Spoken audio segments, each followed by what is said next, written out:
ವಿಶ್ವಗುರು ಜಗಜ್ಯೋತಿ ಬಸವಣ್ಣನವರಿಗೆ, ಕಲ್ಯಾಣ ಕ್ರಾಂತಿಗೆ, ಇಷ್ಟಲಿಂಗ ಜನಕಗುರು ಬಸವಣ್ಣನವರಿಗೆ, ಶರಣರ ಸತ್ಸಂಕಲ್ಪಕ್ಕೆ ಸರ್ವರಿಗೂ ಈ ಶಿವರಾತ್ರಿಯ ಸರ್ವಶರಣರ ಸ್ಮರಣೋತ್ಸವ ಹಾಗೂ ಸಾಮೂಹಿಕ ಇಷ್ಟಲಿಂಗಾರ್ಚನೆಯ ಶುಭಾಶಯಗಳೊಂದಿಗೆ ಶರಣಾರ್ಥಿಗಳು.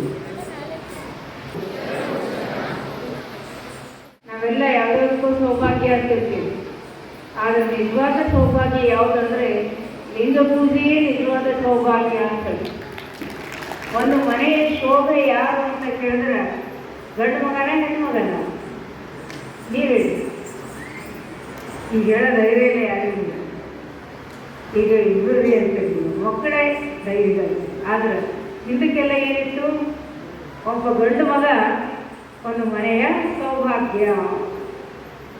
ಒಂದು ಮನೆಯ ತೋರಣ ಯಾರು ಅಂತ ಕೇಳಿದ್ರೆ ಗಂಡು ಓದಿದ್ರು.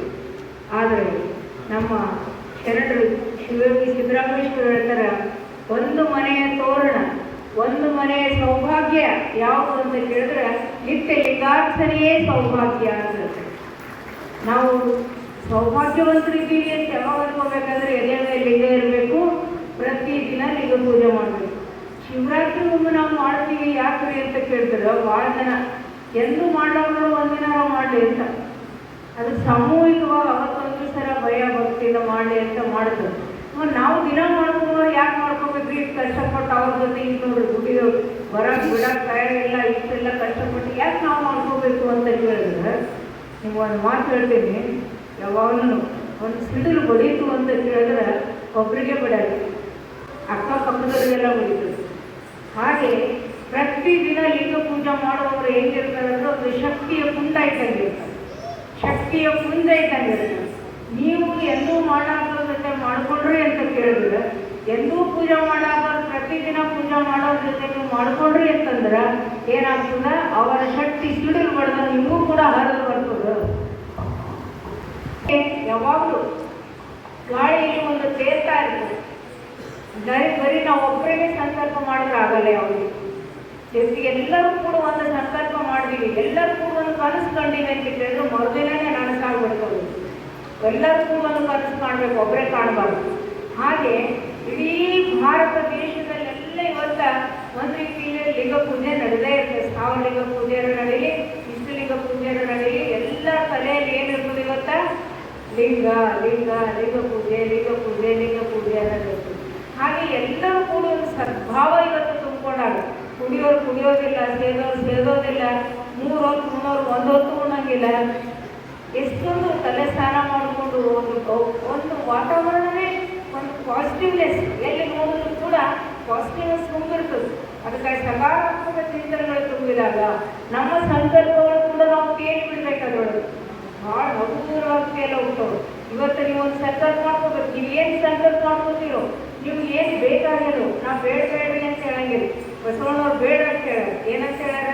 ಹಾಡಿನೊಡೆ ನೋಡ್ರಿ ಚಂದ, ಹಾಡಿನೊಡೆ ಜೋರಂದ್ರಿ ಏನೊಡೆ ನಾವು ಬೇಡವೆ ಇದೇ ಹೇಳ್ಯಾರ. ಬೇಡ ನಿಮ್ಮ ಅಪ್ಪಗಾರ ಬೇಡ, ನಿಮ್ಮ ಗಂಡಗಾರ ಬೇಡ. ಹೋಗಿ ಅವ್ರಿಗೆ ಆಜುಬಾಜುವರೆ ಬೇಡ ಹೋಗು. ಯಾರಿಗೆ ಕೇಳಬೇಕು? ಹಡಕ್ಕೆ ತಂದೆಗಾರ ಕೇಳಬೇಕು. ಮಕ್ಕಳಿದ್ದವ್ರು ತಂದೆ ತಾಯಿ ಕೇಳ್ತಾರೆ, ಮದುವೆ ಆದವರು ಗಂಡಕ್ಕೆ. ಅದೇ ರೀತಿಯಾಗಿ ನಾವು ಲಿಂಗವಂತರಾಗಿರ್ತಕ್ಕಂಥವ್ರು ಲಿಂಗಯ್ಯ ಪರಮಾತ್ಮನಿಗಾರ ಕೇಳಬೇಕು, ಅಪ್ಪ ಬಸವಣ್ಣನವ್ರಿಗಾರ ಕೇಳಬೇಕು. ಇವರಿಬ್ಬರ ಒಬ್ಬರಿಗೆ ಕೇಳಬೇಕು, ಇಬ್ಬರು ಕೂಡ ನಮಗೆ ಫಲ ಕೊಡ್ತಾರೆ ಅಂತಕ್ಕಂಥ ಮಾತು ಹೇಳ್ತಾ ಇವತ್ತಿನ ದಿವಸ ಈ ಒಂದು ನಮ್ಮ ಸಂಕಲ್ಪ. ನೀವು ಏನು ಬೇಕು ಅಂತ ಸಂಕಲ್ಪ ಮಾಡ್ಕೊಳ್ಳಿ.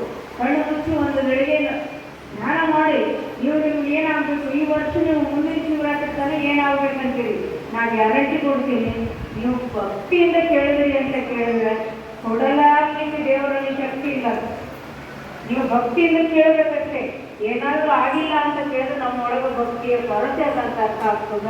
ಅದಕ್ಕೆ ನಾವು ಭಕ್ತಿಯಿಂದ ಕೇಳಬೇಕು. ನೀವು ಏನು ಅನ್ಕೋತೀರೋ ಅದು ಆಗ್ತದ. ಅದಕ್ಕೆ ಭಕ್ತಿ ಶ್ರದ್ಧೆಯಿಂದ ಪೂಜೆ ಯಾವಾಗ ಮುಗಿತದೋ ಯಾವಾಗ ಮುಗಿತದೋ ಅನ್ನೋದು ಬೇಡ. ಮುಂಜಾನೆ ಕೆಲವರು ಭಾಳ ಜನ ಉಪವಾಸ ಇಟ್ಟಿರ್ತೀರಿ. ಅದಕ್ಕೆ ಉಪವಾಸ ಅಂತ ಕೇಳಿದ್ರೆ ಬರೀ ಊಟದಿಂದ ಉಪವಾಸ ಅಷ್ಟೇ ಅಲ್ಲ, ಉಪ ಅಂದರೆ ಸಮೀಪ, ವಾಸ ಅಂದರೆ ದೇವರ ಸಮೀಪ ಇರೋದು. ಭಾಳ ಹೊಟ್ಟೆ ತುಂಬ ನಿದ್ದೆ ಬರ್ತದೆ.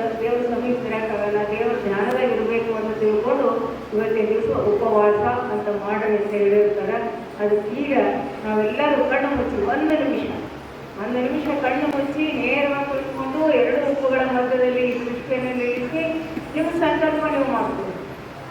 ಅದರ ಜೊತೆಗೆ ಒಂದು ಏನಿರಬೇಕು, ಈ ಲೋಕಕ್ಕೆ ಒಳಿತಾಗಲಿ, ಈ ಲೋಕದ ಜನರ ಭಾವನೆ ಶುದ್ಧವಾಗಲಿ ಅಂತ ಒಂದು ಭಾವನೆ ನೀವು ಇಟ್ಕೊಂಡು ಉಳಿದಿದ್ದೆಲ್ಲ ಕೂಡ ನಿಮ್ಗೆ ಏನು ಬೇಕೋ ಅದು ಸಂಕಲ್ಪ ಗಟ್ಟಿಯಾಗಿ ಇಟ್ಕೊಂಡು ಮುಂದಿನ ಸ್ಥಾನ ಹೀಗಾಗಿ ಅಂತ ತಿಳ್ಕೊಂಡು ನಾವೆಲ್ಲರೂ ಸಂಕಲ್ಪ ನಮ್ದು ಏನದನೋ ಅದೆಲ್ಲರೂ ಕೂಡ ಸಂಕಲ್ಪ ಮಾಡಿದ್ದೀವಿ.